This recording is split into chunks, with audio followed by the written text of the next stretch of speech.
Bismillahirrahmanirrahim. Alhamdulillahirabbil alamin.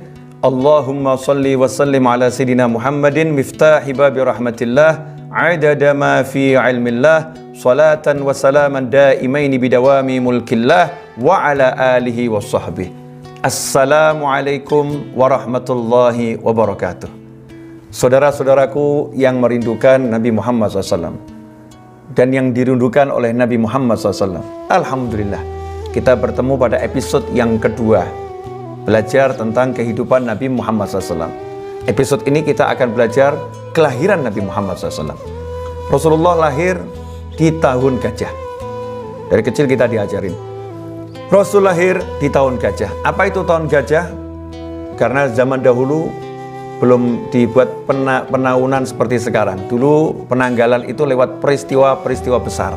Nah, kebetulan di dunia, khususnya di kota Mekah, terjadi peristiwa yang luar biasa. Raja Abraha, dia membawa pasukan gajahnya datang ke Mekah, ingin merobohkan Ka'bah. Kenapa Abraha ingin merobohkan Ka'bah? Karena Abraha buat Ka'bah saingan. Ya, di Yaman sana dia buat Ka'bah saingan. Kemudian ternyata nggak ada yang mau datang. Kemudian ada sekelompok orang yang masuk ke kuil buatannya dia tadi dan mengotorinya dengan kotoran manusia. Abraha marah. Ya, Abraha marah, maka dia ingin menghancurkan Ka'bah. Kenapa orang ke Ka'bah semua? Kenapa nggak ke tempat saya? Iri, hasad, dengki. Ini penyakit yang sangat berbahaya. Karena hasad ini dan dengki inilah orang bisa saling membunuh. Na'udzubillah min dzalik, saling menghancurkan. Abraha datang dengan pasukan gajah yang luar biasa. Kita kenal kalau udah orang naik gajah itu biasanya kerajaannya kuat. Zaman dahulu udah tunggangannya itu gajah, itu kerajaan-kerajaan yang besar. Dengan gajah yang sangat banyak datang ke Mekah. Maka sebelum menyerbu Ka'bah, Abraha mendirikan tenda di Arafah. Di Arafah dia dirikan tenda dan dia rampas ternak-ternak orang Quraisy, dirampas. Saat itu salah satu yang dirampas adalah ternaknya Abdul Muttalib. Sayyidina Abdul Muttalib adalah kakek baginda Muhammad SAW dan tokohnya Quraisy. Maka Sayyidina Abdul Muttalib mendatangi Abraha di kemahnya. Bayangkan seorang diri, beliau aja orang-orang Quraisy, ayo bareng sama saya, ayo ikut saya, datangi Abraha. Kita ambil ternak-ternak kita yang dirampas. Orang Quraisy mengatakan, enggak, saya nggak berani, nggak ikut-ikut. Tapi Abdul Muttalib syuja', kakek Nabi Muhammad SAW, pemberani, kakeknya Rasulullah, pemberani, syuja', mendatangi Abraha seorang diri. Pasukan perang yang besar, senjata lengkap, armada yang hebat, didatangi seorang diri. Maka ketika melihat kedatangan Sayyidina Abdul Muttalib, kakek Nabi Muhammad SAW, Abraha pun gentar. Dia turun dari singgasananya, kemudian duduk di permadani, di sampingnya kakek Nabi Muhammad SAW. Gentar melihat Sayyidina Abdul Muttalib. Kemudian nanya, kenapa kamu datang ke sini? Maka Sayyidina Abdul Muttalib berkata, saya datang ke sini mau minta 200 ekor onta saya yang kamu sita, yang kamu rampas, yang kamu rampok, yang kamu ambil. Bawa kembali kepada saya. Serahkan saya kembali. Maka Abraha pun heran. Ini orang datang bukan mau bela kotanya, bukan mau bela negaranya, tapi ngelindungi hartanya. Hartanya yang diminta. Maka Abraha pun menegur. Saya kira kamu tadi datang mau mengusir saya dari Mekah. Mau menghalau saya. Maka Abdul Muttalib menjawab, kalau Mekah, Ka'bah itu udah ada Tuhan yang ngurus. Yang punya Ka'bah yang akan ngurus kamu. Tapi kalau onta-onta ini aku yang ditugaskan ngurus. Ini adalah ternakku. Jadi aku yang harus ngurus. Kamu ambil ya aku harus bereskan. Kata Abraha, kalau begitu saya akan hancurkan Ka'bah. Silahkan kamu berhadapan dengan dia. Kata Abdul Muttalib. Maka Abdul Muttalib kembali dengan bawa 200 ekor ontanya. Abraha pun marah ya melihat Abdul Muttalib mengatakan bahwasannya Ka'bah ada yang jaga, yaitu Allah Subhanahu wa Ta'ala. Abraha berusaha berangkat. Ya, berangkat dengan pasukan gajahnya. Sampai Wadi Muhassir, disitulah ontanya tidak mau bergerak. Membawa gajah, gajahnya tidak mau bergerak. Gajahnya semua berhenti mogok. Karena gajah juga tidak mau dilibatkan untuk merusak Ka'bah. Allah buat gajahnya itu berhenti. Maka saat itulah mereka ngambil besi itu kemudian dimasukkan ke hidung gajah, dipaksa gajahnya agar mau jalan, tetap gajahnya tidak mau jalan. Disitulah Allah kirimkan burung ababil, ya, tarmihim, yang kemudian melempari mereka dengan batu-batu, yang akhirnya binasalah pasukan Abraha. Itulah tahun yang menjadi tahun kelahiran Nabi Muhammad SAW.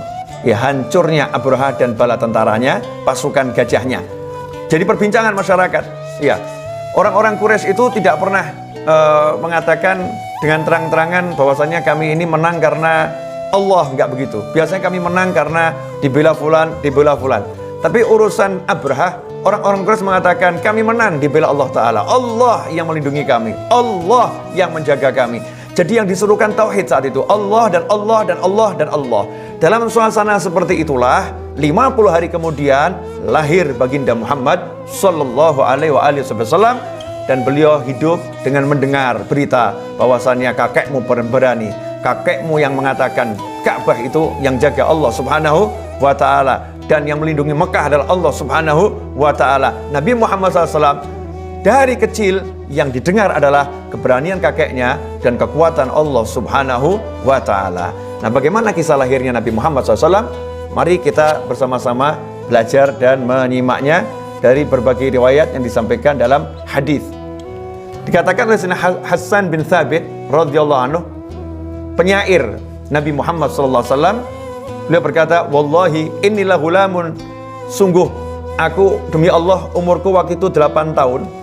Waktu umur 8 tahun tinggal di Madinah, atau 7 tahun, aku sangat hafal apa yang ku dengar. Aku sangat hafal apa yang ku dengar. Aku mendengar seorang Yahudi berteriak, ya, kemudian memanggil warga Madinah, ya ma'asyiral Yahud, ya ma'asyiral Yahud, orang-orang Yahudi kumpul, Yahudi kumpul. Maka berkumpullah orang-orang Yahudi Madinah. Kemudian satu Yahudi ini mengatakan, faqaluluh wa ilaka malak. Ya, yang kumpul ngomong, ada apa ini kamu mengumpulkan kami dengan teriak-teriak ini? Masalahnya apa ini ya?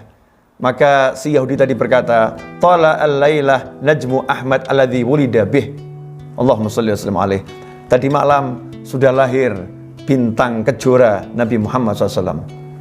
Yahudi mengakui bahwasanya Nabi lahir. Jadi orang Yahudi pun paham kalau Nabi sudah lahir, yaitu baginda Muhammad sallallahu alaihi wasallam. Saat itu bagaimana proses hamilnya ibunya Rasulullah SAW, Sayyidah Aminah. Sayyidah Aminah selama mengandung tidak pernah merasakan seperti orang hamil, tidak pernah merasakan seperti orang yang lagi mengandung. Bahkan beliau mengatakan, saya tidak pernah merasakan yang dirasakan wanita-wanita ketika mengandung. Saya tahu hamil karena haid saya berhenti. Hanya itu tandanya, haid berhenti. Selain itu tidak ada lagi. Nah, ketika Nabi Muhammad SAW akan dilahirkan, ya, maka berkumpul di rumah Rasul ada 4 wanita yang mendampingi Sayyidatuna Aminah radhiyallahu anha. Dan kisah bagaimana lahirnya Nabi Muhammad SAW, insya Allah kita akan simak pada episode berikutnya. Tertarik bukan? Ya, di mana Rasulullah lahir, rumahnya di mana, saat ini di mana tempat lahirnya Nabi Muhammad SAW? Kan masih ada di Mekah itu ya. Di mana tempat lahirnya Nabi Muhammad SAW? Siapa wanita-wanita tersebut? Bagaimana proses lahirannya? Apa yang terjadi saat itu? Kita akan simak pada episode yang berikutnya. Insya Allah barokah. Sengaja saya potong sekarang biar penasaran. Terima kasih. Wassalamualaikum warahmatullahi wabarakatuh.